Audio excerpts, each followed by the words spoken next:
But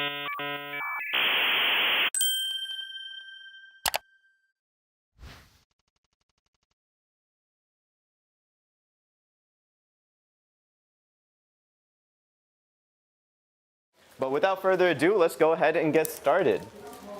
Let's begin with a quick introduction. My name's Irfaan Khalid. I'm a software engineer, a hackathon organizer, a public speaker, and a photographer. And I've been in the hackathon organizing community for a minute now. I've got experience organizing VandyHacks 3 in the fall of 2017, serving as its director of sponsorship, VandyHacks 4, serving as one of its presidents in the fall of 2017, and VandyHacks 5, which is our upcoming fall 2018 hackathon at Vanderbilt University. I currently serve as a senior advisor to the organizing board, hopping around where I'm needed and where I can help. I've also mentored a couple of hackathons, namely Hack State 2017 and Crimson Hacks 2017. Do we have any Crimson Hacks organizers in the room, perchance? No, I saw some shirts. I got a lot of love in my heart for these two events. They're amazing events. If you can check them out, please do. But mentoring them was certainly a very gratifying experience. And I've been at Hackcon for a few years now. This is my third Hackcon. Do we have anybody else on their third Hackcon? Hey, that's what I like to hear. Fourth, fifth, sixth? No? Okay, I win. Cool. You too. 2 years ago, I attended Hackcon for the first time as an attendee when I was a director for VandyHacks, and I had an absolutely amazing time. Last year, I had the opportunity to speak on Hackathon sponsorship, had an absolute blast, and I'm super excited to be back now talking to you all about Hackathon leadership and how we can all be better leaders for our teams. And what this is a video or a photo of me rapping at Hackcon last year. Some of you might know that I've got a rep for rapping every Hackcon, not hacking every RapCon. That's not a thing. If you're curious about me rapping this year, just stay tuned. I got a little something I'm cooking up. And I'm passionate about empowering people via leadership, mentorship, and coaching. And I'm super excited to be sharing some of this with you guys today and some of the strategies I've picked up over the years on how to do this effectively. But let's talk about some of our goals for today. We're going to begin by defining leadership and really precisely understanding what effective leadership looks like and what great leadership looks like. Because at the end of the day, we want to be effective and great leaders. And we're going to dive into 5 concrete strategies for effective hackathon leadership. I won't say that this talk is comprehensive with regards to the entire realm of leadership, but for the scope of this workshop, it's as robust as it can be, and there's a lot of other stuff that we can talk about if you'd like to approach me after the talk. He's recording from outside the window. Hi, dude. And at the end of this workshop, you'll be prepared to empower your teams, foster healthy team dynamics, and productively and effectively organize your next Major League Hacking hackathons. But let's give this talk some context and talk about leadership. And when I talk about leadership, I like to begin with this quote by Michael Jordan, NBA all-time great, 6 rings. Don't talk to me about the Chicago Bulls now, it pisses me off, just don't. But Michael Jordan said, earn your leadership every day. And there are 2 things here that I want to isolate. The words earn and the frequency, every day. When he says to earn your leadership, as a leader, you're not entrusted with the right to be a leader. You have to earn it, right? You have the privilege to be a leader, but you have to show your team that you deserve that title, that you deserve to be a director, a president, a committee lead, a team lead, whatever the name for that is. You don't just get that title. You have to show them and empower them and prove to your team that you deserve to lead them. But you don't get to just do this once and say, hey, I'm a leader now. You have to do this every single day. You have to put in work every single day as a leader to be granted that right, to be granted that privilege to be their leader. You have to show your team that you're worth it. But before we define leadership, I want to hear from you guys. How would you define leadership right off the bat? Anybody in the audience?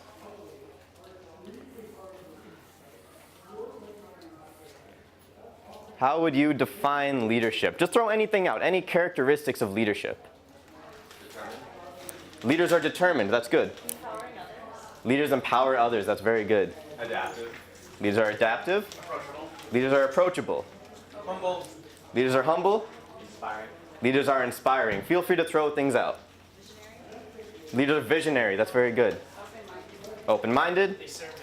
They serve their community. I like that one a lot. That's what leaders do. That's their only job. Open to criticism. They're open to criticism. That's very good. We're going to talk about that. Ethical. Leaders are ethical. Not always. You seem like Jeff Bezos. Yeah, I'll fire some shots today. Anybody else?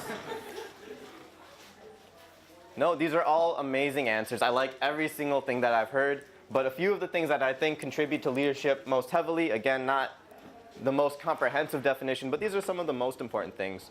One characteristic of leadership is constant growth. For you as a leader and for your team that you're leading, you have to constantly grow them, improve them, and let them flourish and foster their skills as their leader. It's your job to make sure your team is always growing. The second characteristic is crafting a vision, knowing where your hackathon is headed, where your event is headed, where your organization is headed, but then making sure that vision actually happens and is executed. And finally, leaders empower their teams. Leaders make sure that their teams are motivated. They facilitate their team's success and ensure that their team members have every single opportunity to do the most amazing work that they can and organize amazing hackathons. And on the note of empowering your team, I want to share with you this photo of the VandyHacks 4 board, taken by Janet Fang right here, if you want to raise your hand, our amazing photographer. And I share this photo with you for a couple of reasons. One, on the note of empowering your team, you don't just empower your team. Your team empowers you.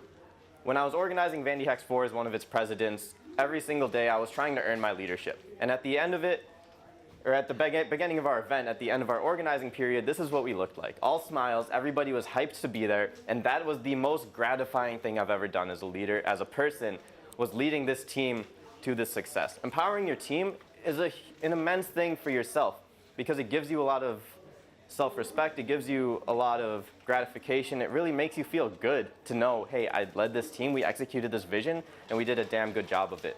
And two, I'm incredibly proud of this team for what they did at VandyHacks 4. This photo is still my laptop wallpaper to this day. It's been almost a year. Every single day I look at this photo and I smile knowing this is my kick-ass team, we did an amazing job, and I'm hella proud of that. But without further ado, we'll dive right into some strategies for effective hackathon leadership. And strategy number one is to succeed as a team, but to fail as a leader. Succeed as a team, but fail as a leader. Let's go ahead and break that down a little bit. When you conceptualize success as a leader, you have to begin by defining it. What are your success metrics? What does it mean to succeed? Success is, by a definition, when you accomplish a task to such a degree of excellence that you are satisfied with it, your stakeholders are satisfied with it, anybody who cares about it is happy with the result. You have to understand what your metrics are. Maybe you have a certain goal budget. Maybe you have a certain attendee count, a certain level of quality to your event. That's a bit more qualitative. You have to define success before you can chase it. And then once you lead your team to chase success, and eventually you all will because you're all amazing hackathon organizers, celebrate that success, own it, be thrilled about that success, and share it with your team. Celebrate it and recognize specific individuals who contributed to that success. If person X did an amazing job, and that's why you had a success, whether that be your entire hackathon going well or your website being published or a certain budget being met, shout that individual out. Make it known that they did an amazing job. And finally, when you're a leader, you don't take all the credit for a success. If I'm running a hackathon and we have an amazing event, I'm not going to say, hey, I did that. My team did that. Take ownership of your team as a whole and say, together we all contributed. It was a collective effort, and at the end of the day, we did an amazing job. And here's an example of shouting out success. Quang posted in the VandyHacks 5, Quang, if you want to raise your hand, this is our amazing dev director. He posted in the VandyHacks 5 organizer Slack, hey, we have a pre-registration website up, it was a good launch, everybody heart reacted it, whatever. Amazing work, right?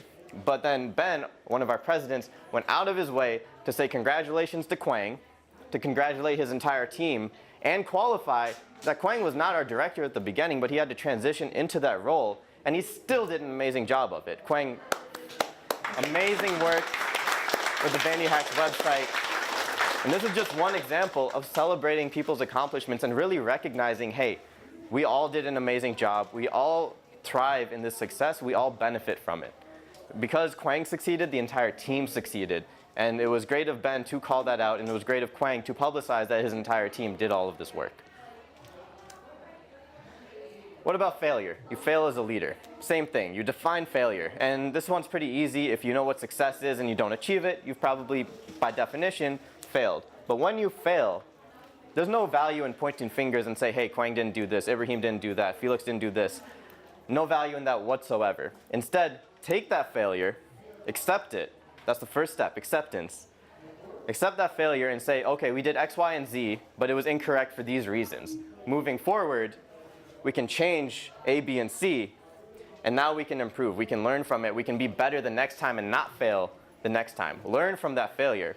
And finally, as a leader, you own that failure. Accept it. Take the hit. And I'll give you an example of a time I failed and I had to accept it. VandyHacks 4 went super well last October until the closing ceremony. We had immense AV issues. We were pushed back 1.5 to 2 hours in our closing ceremony. Guess who was in charge of AV? Just guess. It was me. I was in charge of AV. I had to check the cables a few days before the event. I had to work with the venue to make sure that things went right. But at the end of the day, we, by definition, failed at running a timely opening or closing ceremony. And that was my metric for success, a timely ceremony. Our hackers weren't necessarily happy. Our sponsors definitely weren't happy. But I had to, one, accept that failure and understand what it was. Two, I had to learn from it. And now I can go to the team and say, hey, don't do this venue again. If you do, triple, quadruple check those cables, make sure that all of the AV is working. However, we might mitigate that situation. Now we know how to do it. And finally, I had to say, hey guys, I messed up, but here's how I can help you not mess up in the future so we don't repeat that failure. That's how you handle failure as a leader. And you have to be open about it. You have to say, hey, yeah, I'm the leader. Yeah, I'm in charge, but I can mess up too. I'm fallible. And as leaders, we have to recognize we are fallible at the end of the day. Strategy number 2 for effective hackathon leadership is to lead from the trenches. And I love this graphic here because I think it really encapsulates what I'm trying to say. But I want to hear what you guys have to say about this photo. Right off the bat, what does it tell you? What are the messages you take away from it? Just shout out answers. The boss tells people what to do. The boss tells people what to do. That's correct. A leader is serving his or her people. Good. The leader sets the example. The leader sets the example. Okay, cool. Same wavelength, that's good. The top is every group project ever. Yeah, that's accurate. What else? A boss doesn't tell his team what to do, they help them make it possible. A boss does not tell his or her team what to do. They facilitate their team's success. That's what you're trying to say. That's great. The leader is just as invested in the team as the rest of the team. The leader is just as invested. I love that. I love that. Leaders aren't afraid to get their hands dirty. The leader is not afraid to get their hands dirty. That's good. Anything else? I think these are all great answers. I love every single thing that I've heard. You guys did a better job than I'm about to of explaining this. A boss barks orders. A boss will tell you, hey, do this, but they're not about to take orders. They're not about to actually engage themselves in what's being done. A boss is not going to do any of the work. That boss was sitting on top of the mission. They knew what the mission was. They knew who was executing the mission. It wasn't them. They knew everybody else executing the mission, but they weren't ready to do any of that dirty work, like Matt said. And finally, bosses take all of the credit. When you succeed, when the team succeeds, a boss will say, hey, I did this, and they're going to enjoy that glory, they're going to reap the rewards, and they're not going to share that credit with their team. That's absolutely bogus. That's not how a leader operates. A leader motivates their team. They're down there doing the dirty work alongside their team. If you go back to the graphic, you can see this leader is telling everybody where they need to go. They're leading the charge, very literally leading this charge. A leader leads by example. The leader is showing everybody else what they need to be doing in order to succeed, in order for this vision, this mission to keep moving forward and reach fruition, or whatever that might be. And finally, a leader takes shepherdship of their team. A leader does not say, hey, I succeeded. A leader owns their team. They say, my team. They possess that team in a sense. They have some governance over the team. A leader says, my team succeeded, and that's shepherdship. They take care of their team, and when the team wins, the entire team wins and nobody is left out. It's not just the leader winning. The third strategy for effective hackathon leadership is to delegate effectively. And a lot of people might think, hey, I know how to organize a hackathon. I can do sponsorship, I can do food, I can do travel, I can do the website, I can do marketing, I can do everything. Why should I delegate? And they're going to say exactly that fast in their head, because that's the kind of person you have to be for that. I'm just kidding. Why delegate? You probably got a lot on your plate. Between being a hackathon organizer, a student, possibly having a job, other familial responsibilities, having friends, Everybody in this room is busy. You've got a lot to do, and it's not just hackathon organizing.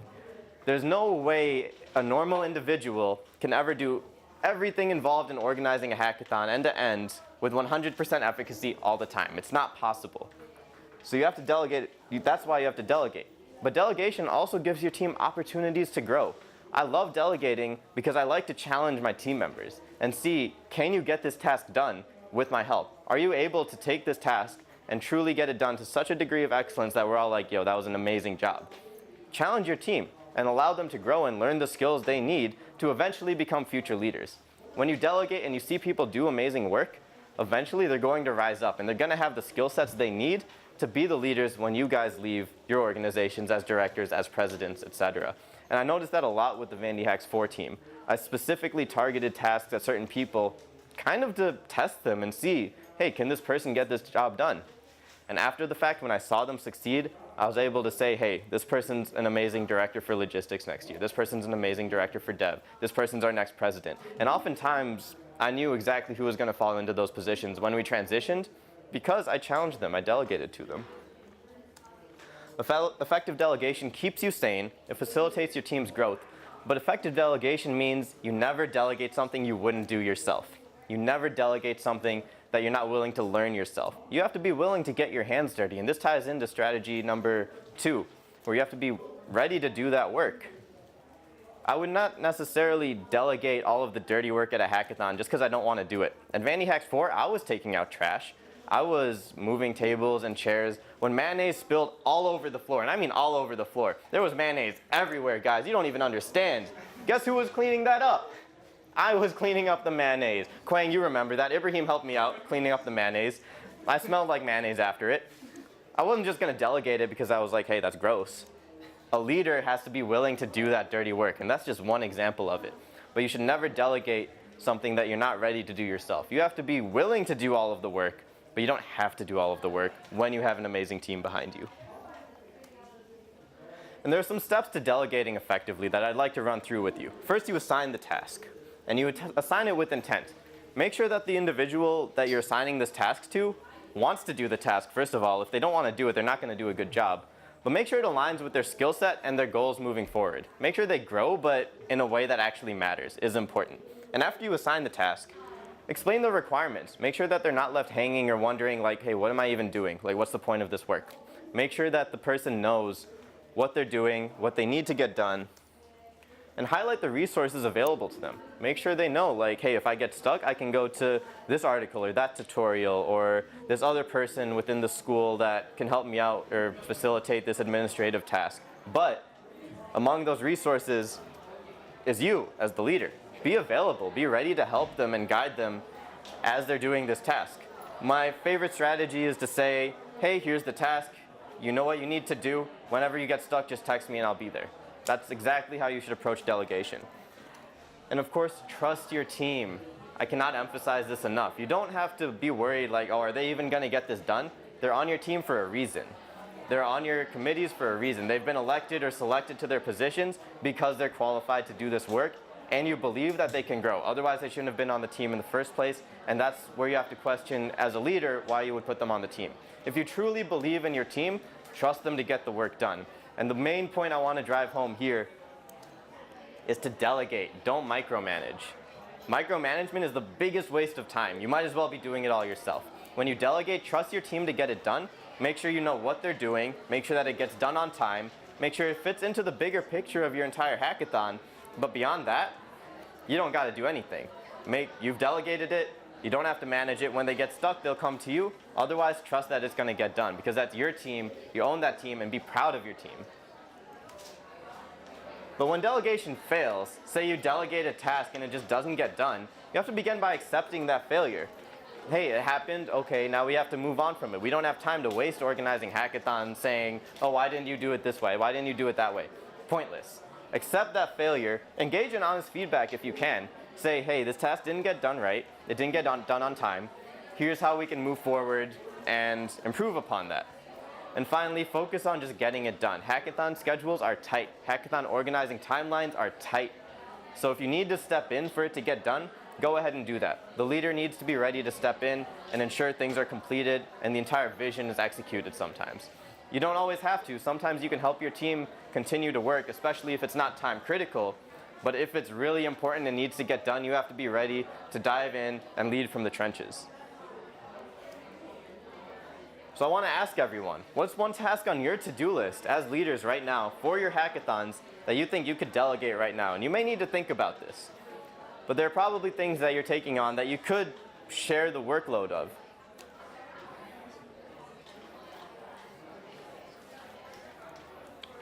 He's an effective leader. He doesn't need this talk. He has another talk, so go to his talk after mine. What are some things that you think you could delegate, or what are some things you have delegated in the past? Or run of show. What was that? The run of show for the The running of the show for the event. Can you elaborate on that? We had a schedule that basically determined exactly what shifts people would come in, as well as what time our sponsors getting in, what time our hackers getting in, bus schedules, when our trash runs. We actually delegated that to a team, and that team got it done ahead of time. That's awesome. Came day of, it was just like, all right, what does the run of show say? That was Right. it. That's good delegation. You don't always have to be, just as a leader, being in charge doesn't mean that you have to like control every little detail. You can delegate it and things will still get done. That's your job, to get things done. That's really good. Shell hacks, right? That's awesome. What else? What else can we delegate? We delegate which sponsors will work with regularly, so as to make them. Sponsorship, that's where my heart lies. That's a really good one. If you're running a sponsorship team, don't contact all the sponsors yourself. Nobody can reach out to that volume of sponsors that you need to reach out to for a successful event. Delegate those companies, share the workload, and ultimately everybody is going to be able to get a lot of work done, learn a lot about dealing with sponsorship, and come to the event. You found that useful? Yeah, because then when we're working with sponsors at the event, different people will talk about once and it's going to Right, perfect. Delegate it all the way through, end to end. I want to hear one more example of somebody who's delegated. Here you go. Outreach? Okay, how do you delegate that?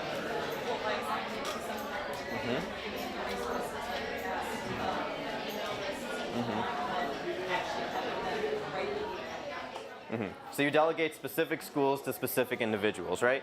That's awesome. And I'm glad that you say you give them the resources, the past work that they need to have in order to get that job done. That's awesome. These are all awesome answers. It sounds like you're all ready to delegate effectively. Strategy number 4 for effective hackathon leadership is to give and receive feedback. There are 2 parts to this, and I would argue that receiving feedback as a leader is even more critical than giving feedback, but we'll get into that. Constructive feedback is something we have to understand first. It's a driver for growth.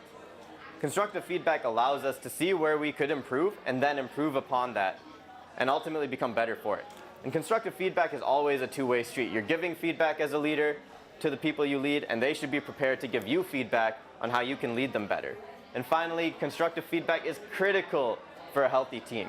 If you don't engage in constructive feedback, 1, you're probably doing something wrong. 2, people are going to have tensions with one another. They're not going to understand where they could improve. And then something's going to happen that could have been avoided. Something bad is going to happen that could have been avoided had feedback been given. And that's when you run into issues. That's when people get pissed off. That's when people are unhappy. And you're not fostering a healthy team dynamic at that point. Instead, by engaging in open, honest, and constructive feedback with one another regularly, we can all be happy about it. We can all improve. And at the end of the day, our hackathons can be organized that much better. When you're giving feedback, I encourage you all to not fear difficult conversations. It can be tough to sit somebody down and say, hey, we need to do this better. But you have to be the leader. You have to take governance of your organization, of your team, and say, hey, this is a hard conversation, but we can do this better. Let's talk about it. And when you're delivering feedback, I encourage you all to use something called the CRE method, which is a method of evaluation for public speaking usually, but it stands for commendation, recommendation, and encouragement. You begin by commending what an individual has done. You recognize, hey, you've been doing X, Y, and Z, great, I love that, but here's some things you can be doing better when you get into some recommendations. And finally, when you're a leader and you're empowering your team, always encourage them. always say, hey, this could be done better, but I believe that you're going to get it done. I believe that you have the skill set to get it done. And now that we've talked about it, I trust that it will be getting done and will be getting done to an amazing degree of excellence. But when you're receiving feedback, which is honestly, I believe it's more important than giving feedback as a leader. Because when you're a leader, you're kind of following a publisher-subscriber model. You have a lot of people looking up to you. So your feedback given to you affects a lot of people. If you improve yourself, that affects a lot of people and how they operate. When you're receiving feedback, I encourage you all to make yourselves accessible, whether that be online or in person. For VandyHacks 4, when I was the president of that, I always encouraged my team, hey, if you've got a problem, come to me. We can talk about it. We can set aside 15, 30, 45 minutes. I don't care. We'll set aside that time and we'll make it happen. Or if they ever had problems that they maybe weren't around to talk to me about, or if they were too busy, they could always Slack me, they could always text me. Make that information available to your team. Take concrete steps so that they know how to contact you, how to get a hold of you. And something else we did was release feedback surveys pretty periodically. At the end of our spring semester, at the end of the summer, I believe in our fall semester leading up to our event. We wanted to make sure that we were consistently gauging where we were, and we regularly gave everybody on the board time to offer us feedback so that we knew how we were doing as presidents and how our directors were doing leading their individual committees. When you're receiving feedback, I encourage you not to take things personally. It's not feedback about your character, your morals, your ethics. It's feedback about organizing the event and your leadership skills too. And that's not necessarily a bad thing to be critiqued on. We can always all improve. We are fallible. Don't take it personally. Take it professionally and use that feedback to grow and improve and be even better and give your team a reason to call you their leader. And finally, stay open-minded when you're receiving feedback. You may receive a piece of feedback and say, nah, that's garbage, it's not going to work. Instead, think on it, discuss that feedback with your fellow leaders, and really understand, okay, if I implement this feedback, what will happen? Will it truly be valuable to myself, to the team, to the event? Really take some time to think about it. That's not to say that all feedback is valuable. Sometimes feedback will be valuable in the sense that you were given the feedback, but invaluable in practice. And that's okay. Not all feedback is going to be valuable, but give every piece of feedback an honest shot. Make sure you really assess it, because it wasn't said for no reason. If somebody's giving you feedback, they've got a good reason to give you that feedback. See if it plays out, see if it's going to work. And the fifth and final strategy for effective hackathon leadership is to focus on the next generation. And I want to share with you this quote by the great Isaac Newton. If I have seen further, it is by standing on the shoulders of giants. And what he's saying here is, yeah, he was a great physicist. Yeah, he contributed a lot to the field of physics, but it wasn't all him. He didn't invent the wheel and then figure out gravity. I don't know if those two are related. I don't know physics that well. He's saying that those who came before him provided a foundation for him to climb up on, understand, and then he was able to reach even greater heights because of that foundation. And that's what we need to focus on as leaders, is providing that foundation for the later generations, for future leaders, to not reinvent the wheel, but instead to understand it and then grow even further and take our hackathons to new heights because they have the work that we did. When you're guiding future leaders, I encourage you all to mentor and sponsor your team members. And does anybody know the difference between mentorship and sponsorship in this context? A mentor is somebody that you don't have, like, well, a sponsor is somebody that you have benefit or, like, you lose if they do good or bad, whereas a mentor is, like, outside of, like, your realm of, like, it's like your mentor might be, like, somebody from another team, but your sponsor might be, like, your VP or something. That's really good. She said that a mentor may be somebody from a different team, but a sponsor is somebody that wants to see you succeed because they can benefit from that. Is that correct? Yeah. I think that's great. Does anybody else have anything they'd like to add to that? You're invested into your sponsor. Is your sponsor invested into you? Hopefully, that's a good answer. Yeah, I always considered mentors to be the person giving advice kind of in the trenches, whereas a sponsor is kind of an advocate, telling other people that they should believe in. A sponsor is an advocate. I like that.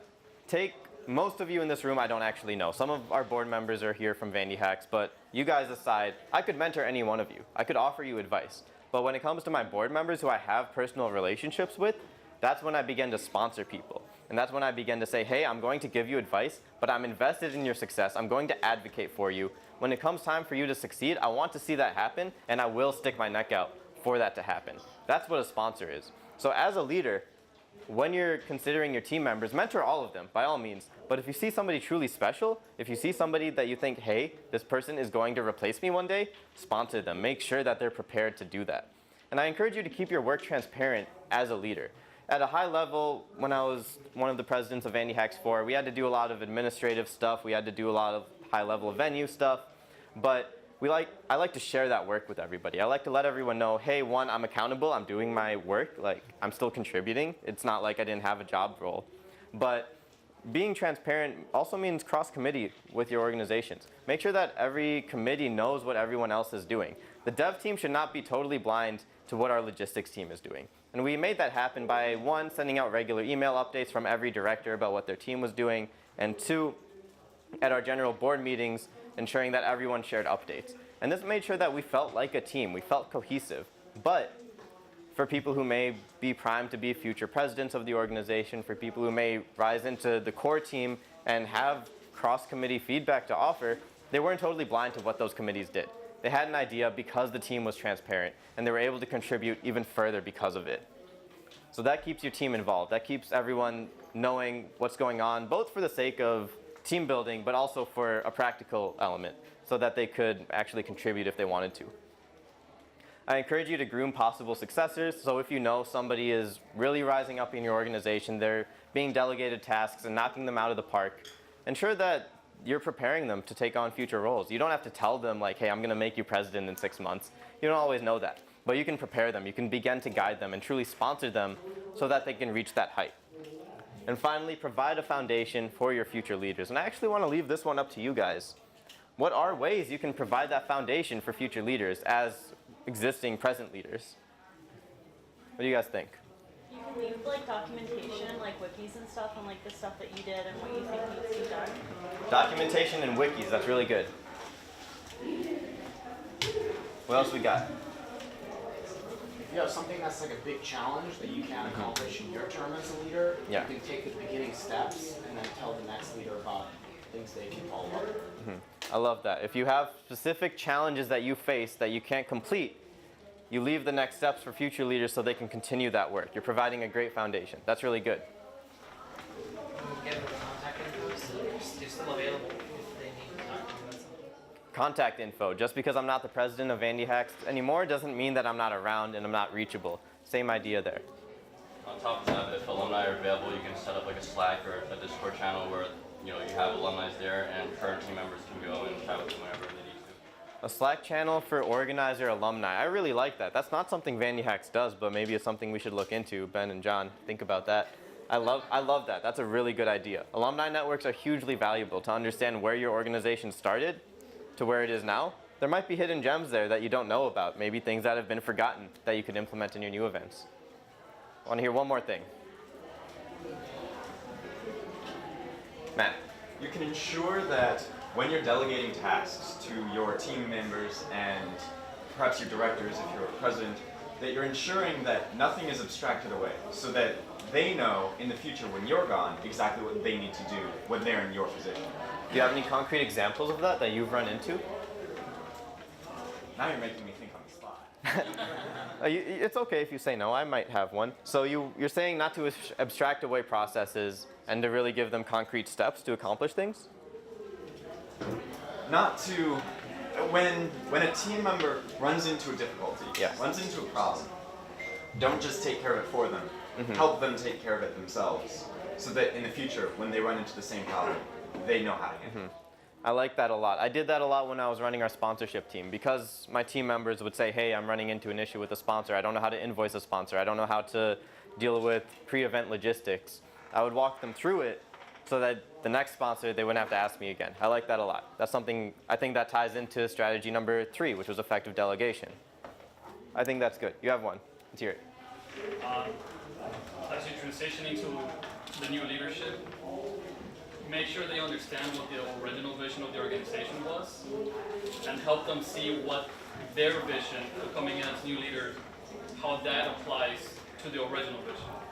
Because new leaders would always like to own it and change the way the organization works to their vision, but it also helps to keep in mind those grassroots where you came.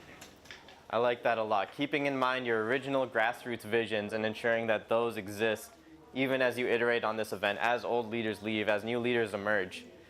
That really ties into what MLH is about, right? There are a ton of values here about developing inclusive, welcoming communities and empowering hackers. If your event has a specific mission, maybe similar to that, most likely similar to that, don't forget that. Don't forget where you came from, and don't forget where you're going because of where you came from. I like that a lot.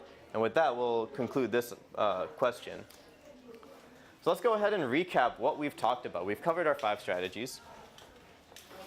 But we began by talking about leadership and what leadership is. You guys threw out a lot of really good information about that. But what I think leadership primarily comes down to, or at least in part comes down to, is constant growth for yourself and your team, the ability to craft and execute a vision from start to finish, and empowering your team and facilitating their success.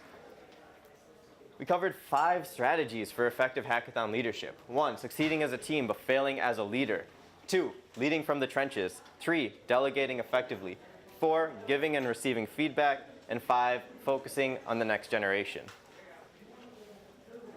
And you should now be prepared to empower your teams.